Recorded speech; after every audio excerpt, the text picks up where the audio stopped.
অবশ্যই আন ইয়াকুন আল হজ্জ খালিসান লিল্লাহি তাআলা, আপনার হজটা একমাত্র আল্লাহর সন্তুষ্টির জন্য হতে হবে। হজের মধ্যে আপনার অন্য কোনো উদ্দেশ্য করতে পারবেন না। এটা হজ নয়, প্রত্যেকটি ইবাদতের জন্য শর্ত হচ্ছে ইবাদত একমাত্র আল্লাহর জন্য হতে হবে, অন্যথায় ইবাদত হবে না। ওয়ামা উমিরু ইল্লা লিয়াবুদুল্লাহ মুখলিসিনা লাহুদ্দিন হুনাফা ওয়া ইউকিমুস সালাতা ওয়া ইউতুজ যাকাত ওয়া যালিকা দীনুল কাইয়্যিমা।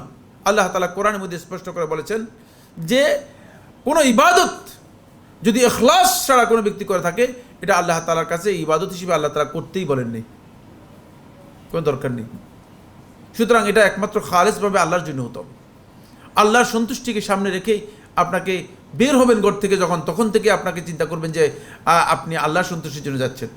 এই উদ্দেশ্যে নয় যে যাক আলহামদুলিল্লাহ হজের একটা সুযোগ পেয়েছি, কিছু টাকা নিয়ে যাই, সেখান থেকে গোল্ড নিয়ে চলে আসবো। কিছু আজ হিসেবে আছেন, আপনারা রাগ করেন না, মানে এগুলো আমাদের দীর্ঘ অভিজ্ঞতার বিষয়, তো এই জন্য বলে দিচ্ছি।